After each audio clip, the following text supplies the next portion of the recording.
Hello student, I am Rajkumar. Welcome all of you on the e-learning platform on mathematics classes. Dear students, कल हमने जो exercise जो आपकी पढ़ी थी 1.2 उसमें आपने पढ़ा था जो वर्ग और घनफल करने के बारे में आपने सीख लिया था, ठीक है। और वर्ग और घनफल की अगर हम बात कर रहे हैं तो उसमें आपने वर्ग करने की कुल 5 विधियां सीखी थी, जिनमें थी आपकी द्वंद्व योग विधि, और उसमें थी आपकी एक सूत्र एकाधिकेन, एक संकलन विकलन, एक आपकी निखिलम यानी यावदुनम तावदुन वाली होगी, एक आपकी उपसूत्र अनुरूपेण वाली। फिर आपने घनफल के 3 तरीके पढ़े थे, जिसमें आपका एक था सूत्र एकाधिकेन, एक था आपका उपसूत्र अनुरूपेण वाला, और एक तीसरा जो आपका तरीका था उसमें निखिलम विधि से आपने घनफल प्राप्त करना सीखा था। और अब आगे हम पढ़ेंगे प्रश्नावली 1.4, जो 1.3 प्रश्नावली है वो भी बोर्ड के नियम के हिसाब से हट चुकी है, तो हम 1.3 के जो प्रश्न है उनका हल नहीं करेंगे, केवल 1.4 आगे है उसका हल करेंगे। जो 1.3 है यानी आप वर्गमूल और घनमूल निकालते हो वो आपके भी बोर्ड के वर्तमान जो बोर्ड ये नियम है उसके हिसाब से वो हटी हुई है, तो सीधी क्या आएगी आपकी 1.4 आएगी। उससे पहले एक बच्चे ने मेरे कॉमेंट बॉक्स में एक प्रश्न था आपका जो 1.2 के प्रश्नावली उसमें 19 का सवाल था, उसको हल पूछा है, जिसमें आपको 43 12 क्या प्राप्त करना है, इसका वर्ग करना है। तो आप यहाँ लगाएंगे द्वंद्व योग विधि से। तो आपको द्वंद्व योग विधि से क्या करके बताना है, इसका अभी जो वर्ग है वो आपको करके दिखाना है।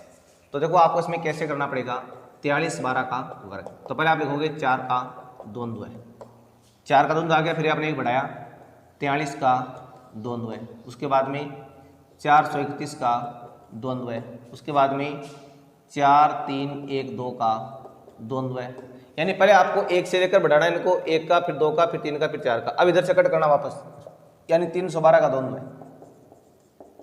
उसके बाद में एक छोड़ना वापस, और तो क्या आएगा आपका 12 का द्वंद्व है, फिर एक को वापस छोड़ना है तो आएगा 2 का द्वंद्व है। तो ये आपने द्वंद्व योग विधि से इस तरह से इन संख्याओं को हल करना सीखा है। अब देखो द्वंद्व कैसे निकालते हैं, एक संख्या का द्वंद्व हमेशा उसके क्या होता है वर्ग होता है, तो 4 का वर्ग आ गया। दो संख्याओं क्या होता है 2ab, यानी 2 को इन दोनों के गुणनफल को 2 से गुणा करना, फिर इनका आएगा आपका 2 गुणा 4 गुणा 1 प्लस में 3 का स्क्वायर, फिर इनका क्या होता है आपका 2 गुणा 4 गुणा 2 प्लस 2 गुणा 3 गुणा 1, ये इनका द्वंद्व होता है। इसके बाद में आप जानते हैं इसका हो जाएगा आपका 2 गुणा 3 गुणा 2 प्लस में 1 का स्क्वायर, फिर 2 गुणा 1 गुणा 2 और बाद में 2 का स्क्वायर। यह आपने अभी क्या कर लिया है, इन सब का जो द्वंद्व है वो आपने प्राप्त कर लिया है। तो देखो यहाँ पर 4 का तो हो गया 16, और जब आप इनको सरल करते हो तो 4 दूनी 8 और 3 8 24, ये मेरे पास आ रहा है 24। जब आप इनका द्वंद्व प्राप्त करेंगे तो आपके पास क्या आएगा 8 प्लस 9, ये आ जाएगा।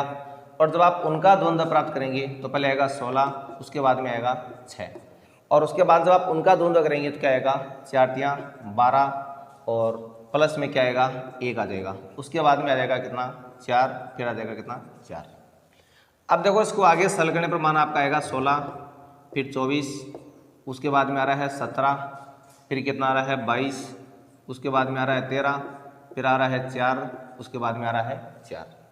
अब मैंने बोल दिया कि द्वंद्व योग विधि में हमेशा क्या होता है आपका आधार 10 रहता है। आधार 10 रहने का मतलब इन सबको आपको सिंगल अंक की फॉर्म में लेना है, इसको इधर लाना है, इसको इधर लाना है। तो यहाँ पर मान आपका आ जाएगा 4 पहले है लास्ट में, फिर देखो 4 आ गया, उसके बाद में आ रहा है 3, फिर हो गए 3, फिर हो गए 9, फिर हो गए 5, उसके बाद में हो गए 8, फिर आ रहा है 1। तो जो आपका मान है वो कितना आ जाएगा 185 93 344। तो ये आपने क्या प्राप्त कर लिया है द्वंद्व योग विधि से, जो 43 12 है उसका आपने वर्ग प्राप्त कर लिया है। तो बच्चों ये तो हमने अभी क्या सीखा है, जो आपका सवाल था बच्चे ने एक कमेंट के द्वारा मेरे से पूछा था, तो मैंने उस प्रश्न का आपको अभी जो आंसर है वो दिया है। अब हम आगे पढ़ रहे हैं अपने जो प्रश्नावली 1.4 है उसके बारे में। तो देखो प्रश्नावली 1.4, देखो हमारे पास पहला और देखो दूसरा सवाल दोनों में क्या रहा है, इन दोनों को आपको क्या करना है वैदिक विधि से हल करना है। तो आप लिखोगे यहाँ पर हम बात कर रहे हैं किसकी, प्रश्न संख्या फर्स्ट की। तो देखो इसमें आ रहा है मेरे पास 13x - 14 बराबर आ रहा है किसके 9x + 10 के। तो पहला पार्ट इसमें मैं कराता हूँ, प्रश्न संख्या 2 का आपको खुद करना है। करना कैसे है देखिए, मैंने देखो आपको वो 4 कंडीशन लिखाई थी। एक तो लिखाई थी ax + b = c, यानी सी एक्स प्लस डी हो तो एक्स का मान क्या होता है मेरे पास डी माइनस बी बटा ए माइनस सी होता है। ये पहली शर्त थी। सेकंड शर्त मैंने आपको लिखाई जो a x plus b upon p है बराबर होता है c x plus d upon q है, तो उसमें आपका एक्स का मान क्या आता है D P minus B Q बटा A Q minus C P आता है, ठीक है ना। और तीसरी शर्त मैंने बताया था आपको कि जब आपके पास एक्स प्लस ए एक्स प्लस बी बराबर एक्स प्लस सी और एक्स प्लस डी आए तो उस टाइम आपका एक्स का मान क्या आता है यानी C D minus A B बटा A plus B minus C minus D, ये इसका फॉर्मूला होता है।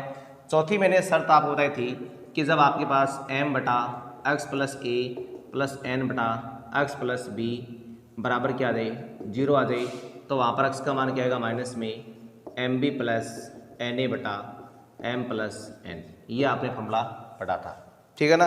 तो अब देखो इन्हीं सभी बातों को ध्यान में रखते हुए आपको सबसे पहले कंफर्म करना है कि इन चारों में से आपकी कौन सी शर्त लागू हो रही है। देखो यहाँ पर जो ए एक्स प्लस बी की शर्त लागू हो रही है यानी मेरे पास इस कंडीशन की शर्त लागू हो रही है, तो आपको लिखना पड़ेगा दी गई समीकरण ए एक्स प्लस बी बराबर सी एक्स प्लस डी रूप की है। अब देखो जब ये इस रूप की है इसका मतलब मेरे पास एक्स का मान क्या देगा डी माइनस बी बटा ए माइनस सी आ जाएगा। भाई इस रूप की होगी है तो इसका मान क्या होगा ये होता है हल। अब यहाँ पर आप देख लोगे ये तो मेरे पास किसका मान है ए का मान है, ये मेरे पास है बी का मान, ये मेरे पास है सी का मान और ये मेरे पास है डी का मान। देखो माइनस इसके साथ ही आएगा, ठीक है ना। अब डी का मान तो आ गया पहले कितना 10 आ गया माइनस, अब देखो बी का मान खुद का कितना है -14 है तो आपको यहाँ लिखना माइनस का 14 बटा में ए का मान कितना आ रहा है 13 माइनस सी का मान कितना है 9 है। अब इसको आप सरल कर लेंगे तो 10 + 14 बटा बेटे में कितना आ रहा है 4, एक्स का मान कितना आ गया है 24 बटा 4 और एक्स का मान क्या आ गया मेरे पास 6 आ गया। ये आपने जो पहला प्रश्न है उसका आपने हल प्राप्त कर लिया है, तो मैं उम्मीद करता हूँ कि जो दूसरा पार्ट है इसका वो आप खुद कर लेंगे। अब देखो आप आगे प्रश्न संख्या 3 और 4 देखो। अब जो नेक्स्ट सवाल नंबर देखो 3 और 4 है ना, ये दोनों के दोनों आपके देखो इस फॉर्मूले के साथ क्या कर रहे हैं इस समीकरण के साथ ये दोनों मैच कर रहे हैं। तो अब देखो इसमें क्या होता है कि but A x plus B ऊपर आता है बटे में क्या आता है पी आता है, लेकिन यहाँ तो उल्टा सिस्टम हो रहा है। भाई ये तो बिल्कुल इसी फॉर्म में लिखा हुआ है लेकिन अभी ये नहीं लिखा है ना, तो पहले आपको इसको इस फॉर्म में लाना पड़ेगा। कैसे लाओगे आप, आपने लिखा हल यहाँ पे किसका प्रश्न संख्या 3 का जो है 2x + 1 बटा 3x + 4 बराबर आ रहा है 1 बटा 3। एक बार आप इनको यहाँ पे क्या कर लेंगे वज्र गुणा कर लेंगे, जिससे मेरे पास क्या आएगा 3 के इंटू आएगा 2x + 1 बराबर 1 के इंटू क्या आएगा 3x + 4, ठीक है ना। अब ऐसा करोगे आप इस 2x + 1 के बटे में लिख दोगे आप 1 और 3x + 4 के बटे में क्या लिख दोगे आप 3, क्योंकि जब आप इनको वापस वज्र गुणा करोगे ना तो ये 3 इसके साथ गुणा में होगा और 1 इसके साथ गुणा में होगा, क्योंकि इसी कंडीशन से आप ये कंडीशन बना दी है। अब आप लिखोगे दी गई समीकरण ax + b बटा p बराबर cx + d बटा q रूप की है, ठीक है ना। अब यहाँ पर a का मान तो हो गया 2, b का मान 1, p का मान 1, c का मान 3, d का मान 4 और q का मान कितना 3। तो इसका हल आप कैसे निकालते हो x बराबर dp माइनस बी क्यू बटा A Q minus C P, ये इसका फॉर्मूला होता है ना। अब देखो यहाँ पर d की जगह तो मैंने मान क्या रख दिया 4 रख दिया है और p की जगह मान आपका आ रहा है 1, फिर b की जगह आपका मान आ रहा है 1 और q की जगह आपका मान आ रहा है कितना 3, बटे में आ रहा है a का मान तो आ रहा है 2 और q का मान कितना आ रहा है मेरे पास है 3 माइनस c का मान आ रहा है मेरे पास कितना 3 और p का मान मेरे पास कितना आ रहा है 1 आ रहा है। अब इसको सरल करो 4 - 3 बटा 6 - 3 यानी 1 बटा 3, तो इसका उत्तर आपने भी कितना प्राप्त कर लिया है 1 बटा 3, जो इसका आंसर है वो आपने भी प्राप्त कर लिया है। अब जो नेक्स्ट पार्ट है आपको इसका सेकंड पार्ट है वो आपको खुद को करना है, तो वो मैं आपके लिए छोड़ रहा हूँ। 5x - 3 बटा 2 बराबर 2x + 1 बटा 5, तो वहाँ पर a का मान 5 है, फिर b का -3 है, p का 2 है, फिर c का मान 2 है और d का 1 है और q का मान कितना है 5। तो ये आपने बेटे अभी प्रश्न संख्या 4 तक। अब देखो आप आगे 5 और 6। अब देखिए नेक्स्ट आगे आप प्रश्न संख्या 5 और 6 को देखो 5 और 6 में क्या रहा है ये x + 7, x + 9, x - 8, x - 11 इसमें ये आ रहा है। तो देखो ये बिल्कुल आपको इसके समान नजर आ रहा है, इसके समान नजर आ रहा ना, तो फॉर्मूला कौन सा लागू होगा इसमें, ये आपका जो फॉर्मूला है वो इसमें लागू हो जाएगा। तो देखिए इसमें आप जो अपना ये सबसे नीचे वाला फॉर्मूला है हम इसमें ये लागू कर रहे हैं। तो देखो इसमें क्या करना पड़ेगा आपको, अब सीधे आप इसकी तुलना कर दो, यानी 5 का जब आप हल करोगे इसमें x + 7 x + 9 x - 8 और x - 11, तो आपको लिखना पड़ेगा दी गई समीकरण x + a x + b x + c x + d रूप की है, रूप की है। तो जब इस टाइप की समीकरण है तो इस टाइप का सॉल्यूशन क्या होता है वो देखो सबसे नीचे यहाँ लिखा हुआ ये रहा। इसका मतलब x बराबर मेरे पास आएगा CD - AB बटा a + b - c - d। अब देखो यहाँ पर ABCD क्या है, इस समीकरण में आपका a का मान तो है 7, b का मान है 9, c का मान -8 और d का मान कितना है -11। तो इसी फ्लो में आपको मान रखनी है। तो यहाँ पर तो आ रहा है मेरे पास -8, d का आ रहा है -11, माइनस a का मान कितना है 7, b का मान है 9। फिर देखो बट्टे में a का मान तो आ रहा है 7, b का आ रहा है 9, माइनस c का मान, देखो c का खुद का माइनस है ना, तो यहाँ +8 कर दो आप इसको, माइनस d का खुद का माइनस क्या हो गया +11। अब इसको सरल करो तो प्लस का 88 माइनस 7 9 की 63। अब देखो बट्टे में मान क्या आ रहा है आपके पास, इन सबको देखो आप जोड़ दो अभी, तो ये हो गया मेरे पास 20 और 15 कितने हो गए 35 हो गए ये। अब देखो ऊपर वाले मान में क्या आ रहा है आपके पास, अभी यहाँ पर बचेंगे 5 और यहाँ पर बचेंगे 2 और बट्टे में क्या आ रहा है 35। अब देखो जब आप इसको आगे सरल करते हैं तो देखो दोनों 5 से बिल्कुल कैंसिल हो रहे हैं ना, तो 5/7। तो इस सवाल में जो आपका आंसर है वो कितना देगा 5/7, आप जो इसका उत्तर है वो प्राप्त कर लेंगे। और छठा पार्ट इसका है वो आपको करना है। अब देखो नेक्स्ट आप अगला प्रश्न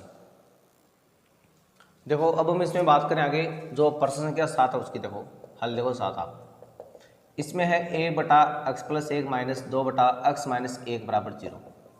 अब देखिए आपको जैसे आप इसकी कंपेयरिंग करेंगे तो आपको यहाँ पर बिल्कुल नजर आ रहा है स्पष्ट रूप से कि आपका यहाँ पर ये वाला फॉर्मूला बन रहा है इसके अंदर। अब देखो एक तो आप देखो इनमें कभी कंफ्यूज मत ना होना, ये फॉर्मूला आपका अलग प्रकार से है और ये फॉर्मूला आपका अलग प्रकार से, देखो दोनों में अंतर क्या रखना ध्यान में। यहाँ पर देखो x के मान के साथ आपको कुछ ना कुछ क्वेश्चन अवश्य मिलेगा, जबकि यहाँ पर x का मान बिल्कुल क्या मिलेगा आपको सेपरेट यानी स्वतंत्र मिलेगा। x के मान के साथ कोई भी संख्या है वो नहीं आएगी, गुणांक क्या आएगा 1 आएगा। तो देखो यहाँ पर इन दोनों गुणांक 1 द्वारा है, तो मतलब ऊपर वाला फॉर्मूला इसमें काम कर रहा है। तो आप लिखोगे दी गई समीकरण m/x + a + n/x + b = 0 के रूप की है। जब इस रूप की है तो आपको पता है यहाँ पर m का मान तो हो गया 1, m का मान -2, a का मान 1 और b का मान इसमें 1। इसका मतलब अब जो x का हल है वो आपके पास क्या आएगा, ये आएगा मेरे पास माइनस में mb + na/m + n। ये फॉर्मूला आपने पढ़ रखा है। अब देखो जब आप इसमें ये फॉर्मूला काम लेते हो तो देखो इस फॉर्मूले में जब आप अपना मान रखोगे तो आपके पास मान क्या आएगा, माइनस तो यहाँ लगा दो आप सेम, m की जगह मान आपका आ रहा है -2 इंटू b का मान है मेरे पास -1 प्लस n का मान कितना आ रहा है मेरे पास, सॉरी यहाँ पर ये n का मान है 2, ठीक है ना, ये n का मान लिख मैंने यहाँ गलती से पहले m का लिख दिया है। तो देखो वापस फिर से m का मान मेरे पास है 1 और b का मान है -1 प्लस n का मान है -2 और a का मान कितना है 1 बटे में कितना आ रहा है m-2। अब इसको आगे सरल करने मान आपका देगा -1 फिर -2 बटे में कितना आ रहा है m का मान में लिखा नहीं क्या, m का मान यहाँ पे कितना है 1 है, ठीक है ना 1। तो ये आ रहा है मेरे पास -1, तो फिर माइनस ये होगा -3 बटा -1, ये काट दो और वापस से मान क्या आएगा आपका -3 आ गया। तो ये आपने 20 का जो हल है वो प्राप्त कर लिया है। लेकिन अभी आपको इसमें जो प्रश्न संख्या 8 है उसको थोड़ा ढंग से देखना है। आप सोचोगे मन में कि 8 के में भी ऐसा रूल गया, बिल्कुल 8 के में ऐसा रूल लागू नहीं होगा, क्योंकि देखो 8 के में ये तो समान चलो संख्या, लेकिन यहाँ देखो बट्टे में x के साथ गुणांक 2 आ रहा है, या क्या आ रहा है 3 आ रहा है, और जबकि इस नियम में क्या होता है कि x का गुणांक बिल्कुल क्या होना चाहिए 1 होना चाहिए। तो ये सवाल आपका इस फॉर्म का नहीं है, ये सवाल आपका कौन सी फॉर्म का है, इस फॉर्म का है, यानी थर्ड वाली का, इस फॉर्म का सवाल है, क्योंकि ax + b वाला, ठीक है ना। तो हम इसको इस थर्ड वाले रूल के हिसाब से करेंगे।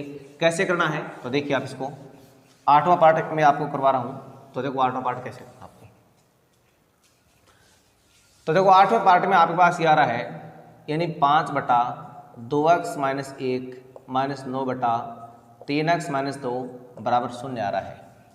ठीक है, अब देखिए आपको इस सवाल की तुलना आप इस पहले फॉर्मूले से नहीं कर सकते क्योंकि x का गुणक आपका यहाँ पर 1 नहीं आ रहा है। तो हम इसको क्या बनाएंगे, इस टाइप का फॉलो बनाएंगे। कैसे बनाएंगे, पहले आप इन दोनों को अलग अलग कर लो इस तरह से। ये 9 आ गया 3x - 2। अब इनको उल्ट दो, सबको उल्टा कर दो। इन 2x - 1 ऊपर आ रहा है, बटे में आ रहा है 5, यहाँ 3x - 2 और बटे में क्या आ रहा है 9। अब आपको कंपेयरिंग किससे करनी है, यानी मानक समीकरण ax + b बटा p बराबर cx + d बटा q से तुलना करने पर। जैसे आप इससे तुलना कराएंगे तो आपके पास यहाँ पर a का मान तो हो गया 2, b का -1, p का 5, c का 3, d का -2 और q का हो गया 9। और इसका हल जानते हैं क्या होता है आप, इसका हल देखो ये होता है आपका लिखा हुआ यहाँ पर, यानी dp - bq बटा AQ - CP, ये इसका होता है फॉर्मूला। अब D की जगह आपको मान रखना है कितना, -2 रखना है। और P का मान मेरे पास कितना है 5 है, माइनस B का मान मेरे पास कितना आ रहा है -1, तो यहाँ पर हो गया +1। और Q का मान मेरे पास कितना आ रहा है 9 आ रहा है, बटे में कितना आएगा AQ, यानी A का मान तो 2 है और Q का मान मेरे पास आ रहा है 9, माइनस CP यानी C का मान मेरे पास है 3 और P का मान मेरे पास कितना आ रहा है 5 आ रहा है। अब जब आप इसको आगे सॉल्व करते हैं तो -10 + 9/18 - 15, तो आपने लिख दिया -10 + 9/18 - 15।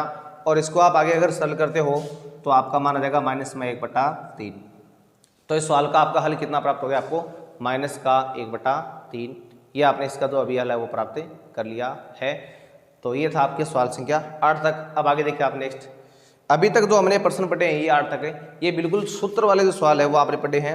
अब जो आगे आप 9 नंबर से प्रश्न पढ़ेंगे वो आप पढ़ेंगे गुणधर्म वाले सवाल। जो आपने 6 गुणधर्म पढ़े हैं ना, उन गुणधर्मों से संबंधित सवाल आएंगे, तो उनको देखिए आप आगे। अब नेक्स्ट देखिए आगे आप प्रश्न संख्या 9 से लेकर 13 तक, ठीक है ना, 9, 10, 11, 12, ये 11 का है, ठीक है ना, 11 में आप लिख दिया हमने। 9 से लेकर 12 तक के प्रश्न, 9, 10, 11, 12। अब देखो सबसे पहले देखिए आप, हम यहाँ पर बात करें प्रश्न संख्या 9 के बारे में। और 9 में आ रहा है मेरे पास 2x + 1 और x + 3 बराबर आ रहा है 5x + 3। देखो आपको यहाँ पर क्या करना है, दोनों तरफ देखिए आपका यहाँ पर स्वतंत्र पद समान आ रहा है। अब आपको भी पता लग रहा है कि कैसे समान आ रहा है, नहीं आ रहा है। जब देखो आप इनको गुणा करें दोनों को तो आपके पास आएगा 2x² + 6x + 1x + 3, उधर भी क्या आ रहा है 5x + 3। अब देखो दोनों तरफ आपका ये बिल्कुल स्वतंत्र पद क्या आ रहा है, समान आ रहा है, यानी इधर भी 3 प्लस का आ रहा है, उधर भी 3 क्या आ रहा है, यानी अचर पद दोनों का क्या समान है। तो यहाँ पर आपका नियम नंबर जो आपका पहला वो लागू हो रहा है, यानी आप लिखोगे LHS व RHS में स्वतंत्र पद समान है, यानी दोनों तरफ क्या आ रहा है मेरे पास 3 आ रहा है। इसका मतलब ये हुआ कि x बराबर क्या आ जाएगा मेरे पास है 0। ये नियम पढ़ा आपने, मैंने नियम लिखा था ना, अगर कोई भी समीकरण में दोनों पक्षों में अगर आपके स्वतंत्र पद समान होते हैं तो उसमें चर का मान हमेशा क्या आता है आपका 0 आता है। तो ये इस तरह से आप इसको कर सकते हो।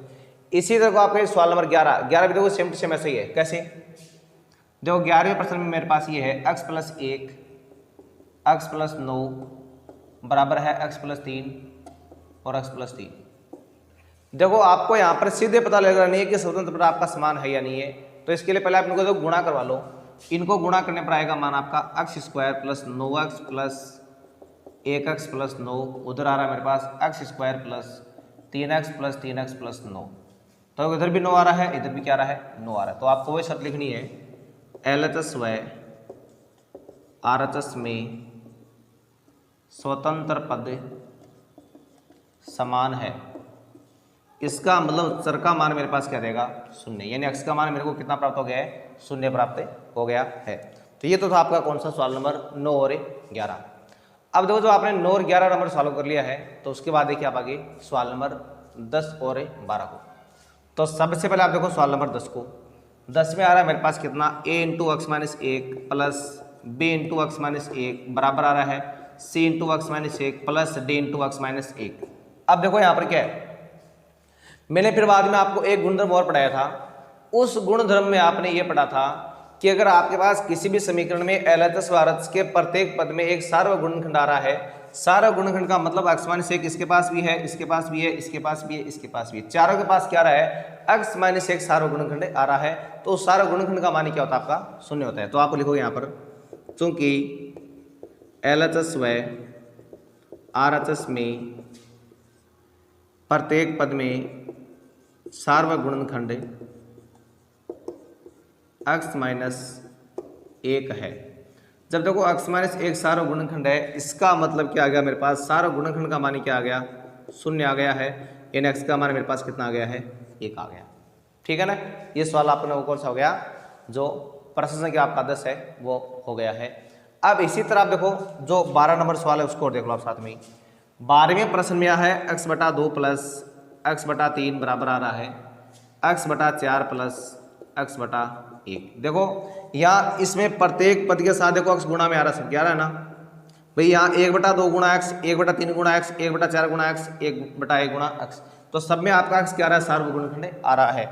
तो आपको लिखना पड़ेगा एलएचएस व आरएचएस में प्रत्येक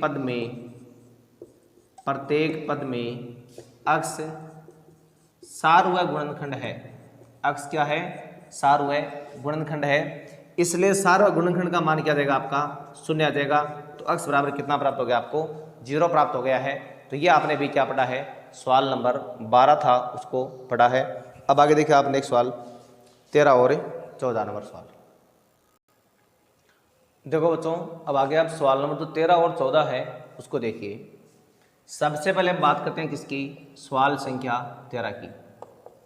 13वें प्रश्न में आ रहा है 1/x+4 प्लस 1/x माइनस 6 बराबर 0। तो देखो इसको भी आपको क्या करना है, वैदिक विधि में जो आपने नियम पढ़े हैं उन नियमों की सहायता से इनको हल करना है।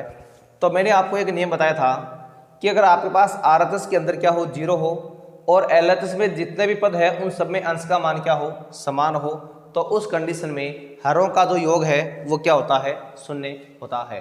तो आप यहाँ पर गुणधर्म का प्रयोग करेंगे, चूंकि यानी आरएचएस क्या है, आरएचएस शून्य है तथा एलएचएस में प्रत्येक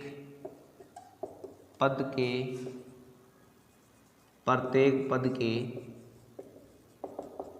अंशों का मान समान है। इसका मतलब हरों का योग क्या आएगा, शून्य आएगा। इससे हरों का योग क्या आएगा, शून्य। हरों के योग में क्या रहा मेरे पास, x+4 प्लस x माइनस 6 बराबर आ रहा है शून्य, और 2x माइनस 2 बराबर क्या आ रहा है, शून्य। 2x बराबर आ रहा है 2, और x का मान आएगा 2/2, और x का मान मेरे पास कितना आ गया है, 1 प्राप्त हो गया है। तो ये आपने भी क्या प्राप्त कर लिया है, जो यहाँ पर चर है x उसका मान आपने 1 प्राप्त कर लिया है। इसी तरह से आप आगे जो सवाल नंबर 14 का है वो देखिए आप। 14 नंबर सवाल में क्या आ रहा है, तो देखो 14 के में भी आपको देखो सेम अपना ये रूल लगाना है, क्यों सेम टू सेम ऐसा प्रश्न नहीं भी आपका।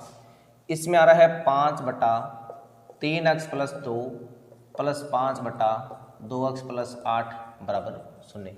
तो आपने शर्त लगा दी, चूंकि आरएचएस शून्य है तथा एलएचएस के प्रत्येक पद के अंशों का मान क्या है, समान, दोनों 5-5 आ रहा है, इसलिए हरों का योग क्या हो गया, शून्य। तो इसका मतलब मेरे पास क्या आएगा, जो 3x + 2 है प्लस 2x + 8 है बराबर क्या आ रहा है, शून्य आ रहा है। ये जुड़ के 5x + 10 बराबर क्या आ गया, शून्य, और 5x बराबर आ गया माइनस का 10, x आ रहा है माइनस का 10/5, x आ रहा है मेरे पास माइनस का 2। तो ये आपने भी क्या प्राप्त कर लिया है, जो यहाँ पर चर राशि है उसका मान आपने प्राप्त कर लिया है। इसी के साथ आप लोग कुछ इसमें और प्रश्न देखिए। अब एक दो जो नियम देखो आपका सेम इसके समान मिलता जुलता सा नियम था, तो वो उसमें आपके देखो जो प्रश्न संख्या 19 और 20 है उनको देखो आप 19 और 20 को। तो 19 और 20 में से मैं आपको एक पार्ट करवा रहा हूँ, जो 20 के 20 में तो पार्ट करें 4 पार्ट हम कल करें, ठीक है ना। आज हम केवल 19 और 20 पहले करें, क्योंकि दोनों नियम आपके मिलते जुलते से नियम है। तो 19 का देखो पहले एक बार, ठीक है ना। यहाँ पर आप इसमें आपने लिख दिया इस नियम में मैंने आपको क्या बता रखा है कि जो बायां पक्ष और दायां पक्ष है दोनों में पहली शर्त तो क्या होना चाहिए, अंश का मान समान होना चाहिए। तो आप लिखोगे LHS व RHS के प्रत्येक पद में अंशों का मान क्या है, समान है, अंशों का मान समान है, ठीक है ना। अब उसके बाद में बताए थे तो आपको लिखना है कि LHS के हरों का योग। पहले आप LHS के हरों का योग निकालो, कितना आ रहा है, तो x plus 2 plus x plus 6, यानी आपके पास आ रहा है 2x प्लस 8 आ रहा है। इसी तरह आप निकालोगे RHS के हरों का योग, वो भी मेरे पास क्या रहा है, x plus 1 plus x plus 7, यानी 2x प्लस 8। मैंने आपको यही तो नहीं लिखा रखा है ना, यानी LHS व RHS के अंशों का मान समान हो तथा उनके हरों का योग आपस में क्या हो, समान हो, तो उस कंडीशन में इनमें से किसी भी एक का योग आप शून्य लेंगे तो आपके पास क्या देगा, उत्तर आ जाएगा। तो आप लिखोगे इसलिए हरों का योग बराबर क्या आ रहा है, मेरे पास शून्य आ रहा है, हरों का योग बराबर है शून्य। दोनों में से कोई भी एक मान लो आप, 2x प्लस 8 बराबर 0, तो 2x बराबर आ रहा है माइनस का 8, x आएगा माइनस का 8/2 और x आएगा माइनस का 4। तो इस तरह से आपको ये सवाल नंबर जो 19 था उसका आंसर आपको प्राप्त करना था। बाकी जो प्रश्न मैंने आपको दिए हैं उनको आपको घर से निकालना है, साथ में आपको जो प्रश्न संख्या 20 है इसको भी हल करना है। अब आप आगे देखो, हम आज के लिए बस इतना ही पढ़ेंगे। जो बीच में आपके प्रश्न बचे हैं 4, वो 4 प्रश्न हम कल नेक्स्ट वीडियो में पढ़ेंगे। उसके साथ ही हम जो नया टॉपिक है उसको भी शुरू करने वाले हैं। तो आज के लिए बस इतना ही, तब तक के लिए नमस्कार, धन्यवाद।